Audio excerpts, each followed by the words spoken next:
Year میں ایک term پڑتا ہے ہسٹری ریپیٹس اٹسیلف، ہسٹری اپنے آپ کو بار بار ریپیٹ کرتی ہے. تو یہ جب ہم سیریا میں ایک اسد رجیم کا فال دیکھ رہے ہیں، کیا ڈومینو افیکٹ کی آپ اگر بات کرے تھے اس سے پہلے، ڈومینو افیکٹ کو ذہن میں رکھتے ہوئے کیا آپ کو اس ریجن میں باقی ممالک میں جہاں پہ انسٹیبلٹی ہے یا اسٹیبل ہے ابھی، کیا انسٹیبلٹی ہوتی ہوئی نظر آ رہی ہے؟ رجیم چینج جو تھریٹ ہے نا اس وقت وہ ایران کو ہے. ایران اپنی تاریخ کے نازک ترین جو موڑ ہے نا، پاکستان کے لیے تو ہم یہ ٹرم ایسے ہی استعمال کر دیتے ہیں کہ پاکستان نازک موڑ سے گزر رہا ہے، لیکن ایران واقعتاً 1979 کے بعد سے لے کے آج تک جو سب سے زیادہ ایران کو دھچکا لگا ہے وہ کرنٹ اساد رجیم کے فال کی وجہ سے لگا ہے. اور اب وہ تمام ایکسز آف ریزسٹنس اور وہ ملٹری خود جو ایرانین جو ایڈمنسٹریٹر پولیٹیشنز ہیں اور جو وہاں کے رولرز ہیں، وہ آپ کو ان کی ٹویٹس نظر آ جاتی ہیں، سپریم لیڈر کی بھی اور ان کے صدور کی بھی، کہ ہم نے مس کیلکولیٹ کیا جو سیرین آرمی تھی ان کو. اور اس وقت ایران خود بھی ایچ ٹی ایس کے ساتھ نیگوشیٹ کرنے کے لیے ایگری ہے.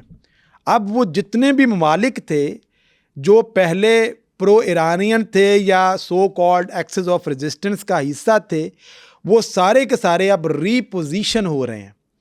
آل the country in the Middle East اب وہ ری پوزیشننگ کے پروسیس سے گزر رہے ہیں.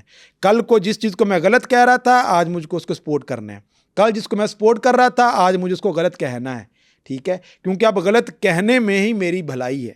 تو ایران وہ دوسرا ملک ہے جس کے اوپر سب سے زیادہ پریشر ہے اس وقت، کیونکہ وہاں سے انٹرنلی بھی بہت ساری موومنٹس ایسی ہیں، اور اس وقت جو اس کو سپورٹ کرنے والے بازو تھے اس کے رائٹ اینڈ لیفٹ کے اندر، وہ بھی ڈسمنٹل ہو چکے ہیں. حزب اللہ ہے، حماس ہے، حوثیز کے اب خلاف بھی آپریشن شروع کر دیا اسرائیل نے.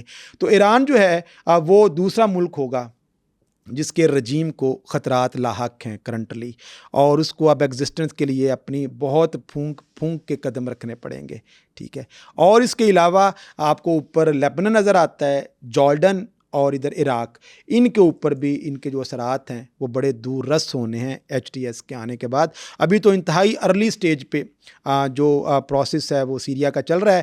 آنے والا کوئی 1 سال جو ہے گزرنے کے بعد ہم یہ چیز پریڈکٹ کر سکیں گے کہ بات کس طرف جاتی ہے. دیکھنا یہ ہوگا کیا international community H T S کو قبول کرتی ہے.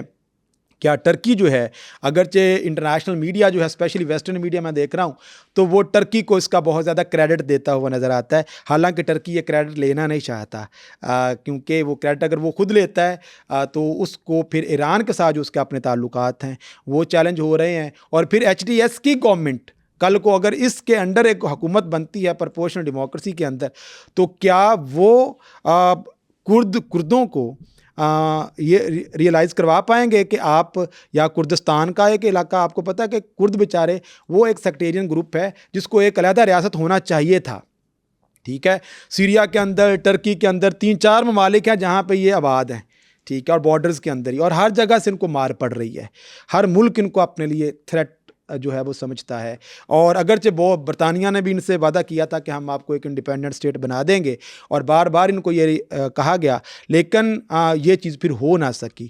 لہٰذا اب کردوں کا، اور جیسے میں نے پہلے وہ ریسلنگ کی آپ کو مثال دے رہا تھا، کہ اب جب یہ سیٹل ڈاؤن چیزیں ہونی ہیں تو پھر ان کی آپس کی جو رائیولریز ہیں وہ سامنے آ جائیں گی. اور مجھے بہت مستقبل قریب میں تو کہیں پہ بھی یہ سلیوشن یا چیزیں ریزالو ہوتی ہوئی نظر نہیں آ رہی.